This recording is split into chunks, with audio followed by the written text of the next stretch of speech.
New defense technology is rolling off the line this week in Pickaway County. What we're learning about Anduril's new air-breathing autonomous vehicles and the growth taking off at Arsenal-1. From Columbus to Union County, the Beta District is quickly becoming a major engine for transportation tech in central Ohio. Growth is almost inevitable. We'll show you how this corridor is turning central Ohio into a real-world testing ground and why leaders this week say even more development is on the way. Plus, we know data centers are driving up energy costs, so what's being done to keep your power bill in check? 10 Investigates took that question directly to the people in charge. Central Ohio is booming. We all see it and we all can feel it. So here's what we uncovered this week in Boomtown.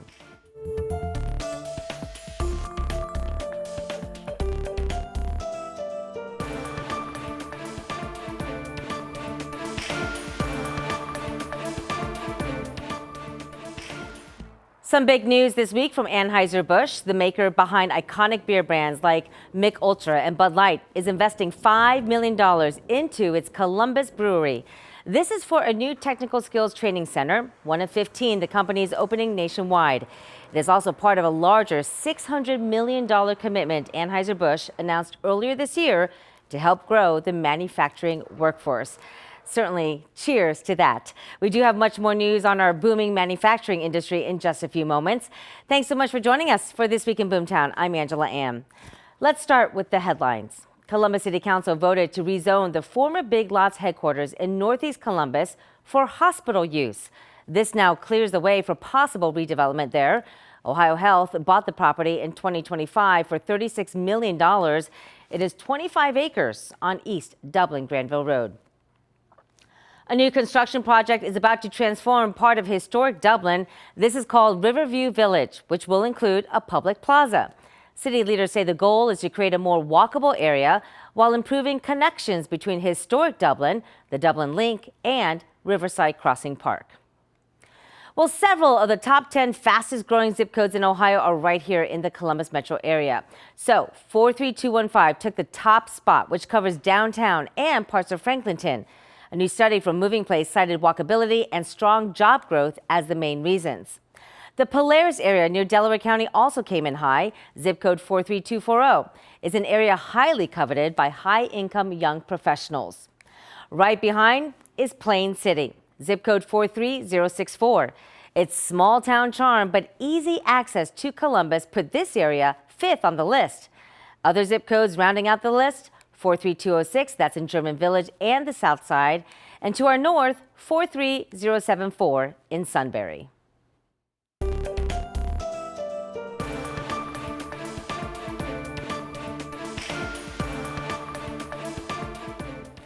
Well, the world's largest paints and coatings company by revenue just celebrated its new global headquarters in Ohio. And this is really big news considering Sherwin-Williams employs more than 6,500 people around the state. The company held a ribbon cutting this week with a visit from Ohio Governor Mike DeWine. The company was founded back in Cleveland in 1866, making this year its 160th anniversary. They could have gone anywhere. Sherwin-Williams went on a national search. That's what big companies have to do. And they just elected to stay right here. And that's huge for the community. Well, the new downtown Cleveland campus features a 36-story office tower and totals roughly 1 million square feet. Jobs Ohio is contributing over $37 million for this project. And now a look at some new developments coming to Central Ohio and others already on the market, all to help with the growing housing crisis.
Sounds pretty cool. A third production line is coming to the Arsenal-1 facility in Pickaway County.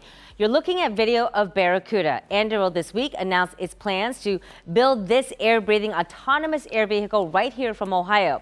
Hiring now underway to support Barracuda production. But you might remember, Anduril last month announced it's also hiring for this, Roadrunner, the second line of autonomous defense technology expected to start by the end of this year. And as you know, production for Fury at Arsenal-1 already underway. And this week, we just received this new photo showing building number 2 at Arsenal-1 nearly complete. It's an aerial view of the massive building. You'll remember, though, back in March, I got a first look inside number 1 with Anduril founder Palmer Luckey, where Fury production started only weeks later. Here's what he told us about why Anduril chose Central Ohio for its massive expansion.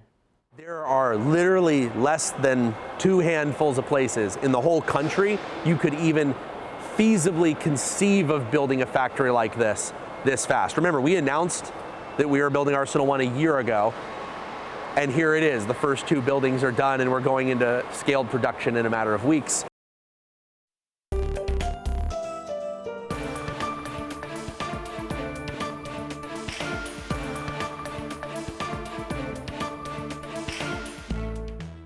We'll take a look here now. From North Columbus through Dublin, Marysville, and Union County, this stretch of US 33, known as the Beta District, is quickly becoming a hub for smart mobility and high-tech growth.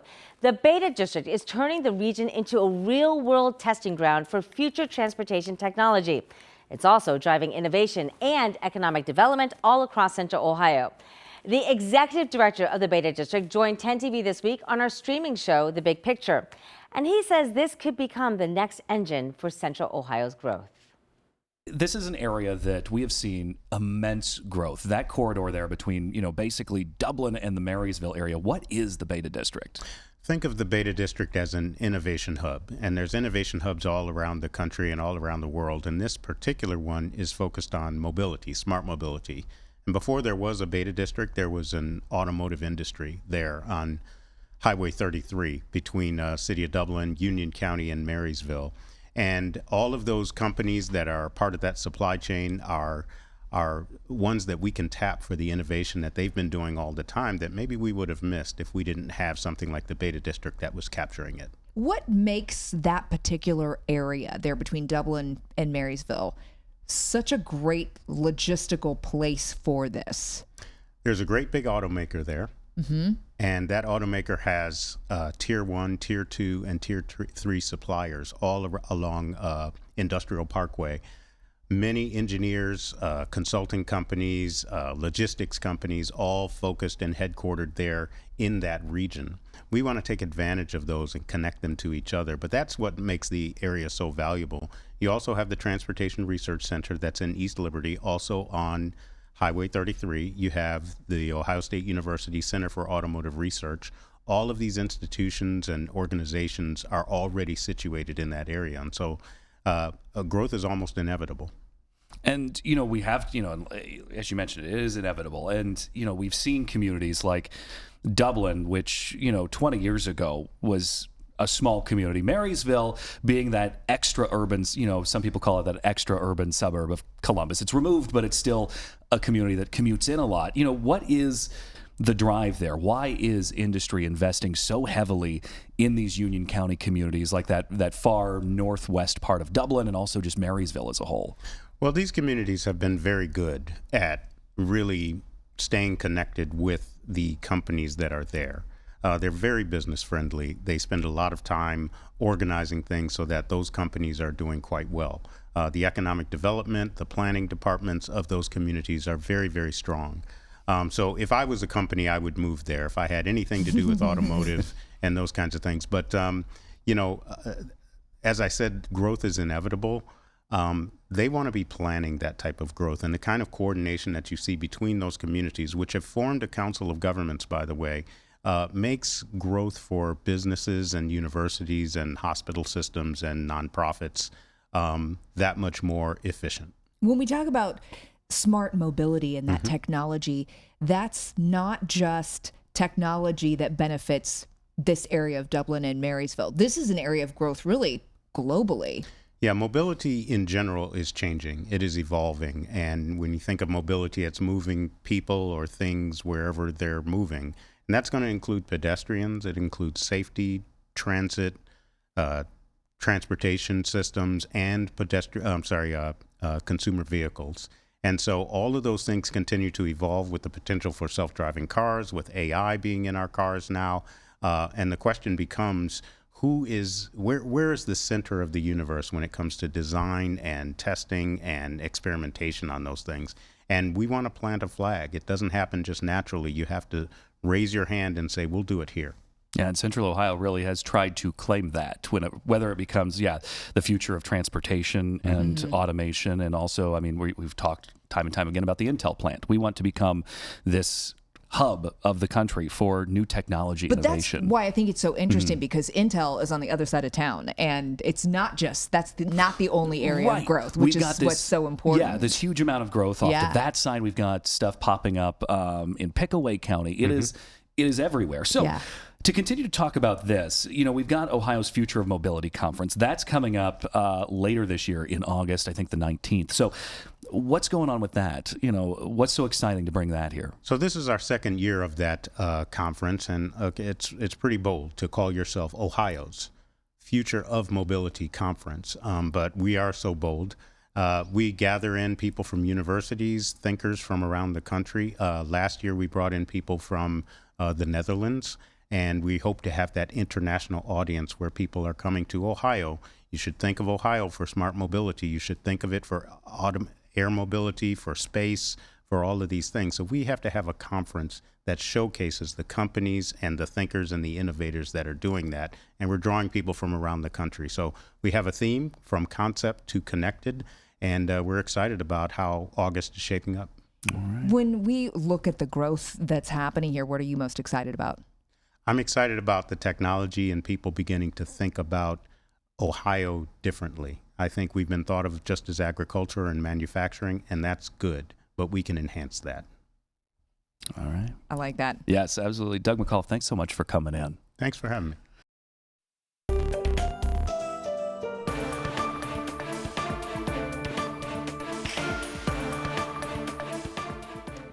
This pretty much looks quite familiar to many of you. Well, a new committee came together this week to address your concerns about these data centers. Ohio lawmakers say the Joint Data Center Committee will help provide resources about the environmental, economic, and security impacts of data centers. These are massive changes to our society, and no one needs to look very far at all to understand the micro form we're in right now is going to turn into a macro form very quickly. All the things that we're talking about here is incredibly important that we get a good handle on that in Ohio and be a great model for the nation on this issue. So there are already more than 100 data centers in Central Ohio, and we've been telling you for quite some time now how communities are pushing back. Just this week in southern Franklin County, Jackson Township trustees unanimously passed a one-year moratorium on new data center development. And in Delaware County, Sunbury also approving a similar measure just last month.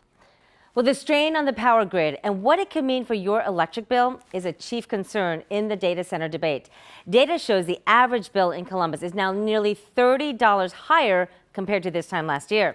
10 Investigates reporter Rochelle Aline looked into what is driving up those costs, and here's what she found. I spoke to 4 different experts, including a man who represents PJM Interconnection. They're the energy grid that Ohio and 12 other states get their power from. Here's why he says we're seeing such big increases across our region. The increase in demand that we are expecting over the next decade is almost all due to data center growth. So naturally, I asked all of those experts, what are you doing about this? Here's AEP Ohio's plan. In the last few years, AEP Ohio says the amount of energy that data centers have asked for was 3 times the amount this area uses during peak hours. To help rein in those requests, last year, AEP Ohio passed a data center tariff. It forces new data centers of a certain size to go through a more thorough approval process, and it also requires them to sign longer contracts. You don't want a data center to come in and say, yes, we're going to build this data center, we're going to use all this power. You all respond, build infrastructure to support them, and then maybe they back out of the deal, and you're left holding the bag for all that construction you did. Is that fair to say? I think your summary is close. The data center tariff separates those costs and takes the burden of risk off of all of our other ratepayers. But leaders with AEP Ohio admit this is only half of the battle.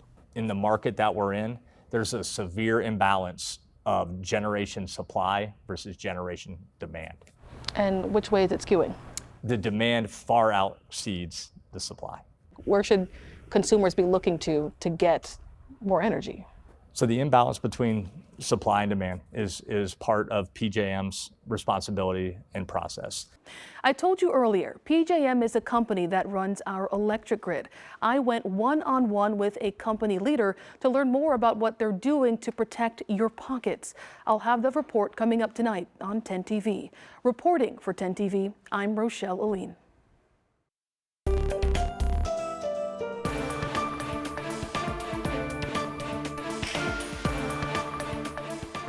Amazon is working to inspire the next generation of women in STEM this week, right here in Central Ohio. Take a look. The company hosted Girls Tech Day this week in Galloway. Around 250 middle school girls from Jonathan Alder took part in this hands-on STEM activity event, all designed to spark interest in future careers in science and technology. This year's Tech Day theme was Builders of Tomorrow, Tech That Changes the World. And students explored how technology and AI can help solve real-world challenges. Exposing them at this early age will allow them to have passion for things within science and math, and knowing that it's fun. It's a fun way to learn, and it gives them an opportunity to be curious. We're really excited. We really like coding and everything, and it's just like a lot of fun to get hands-on experience. This event was part of Amazon's ongoing Girls Tech series.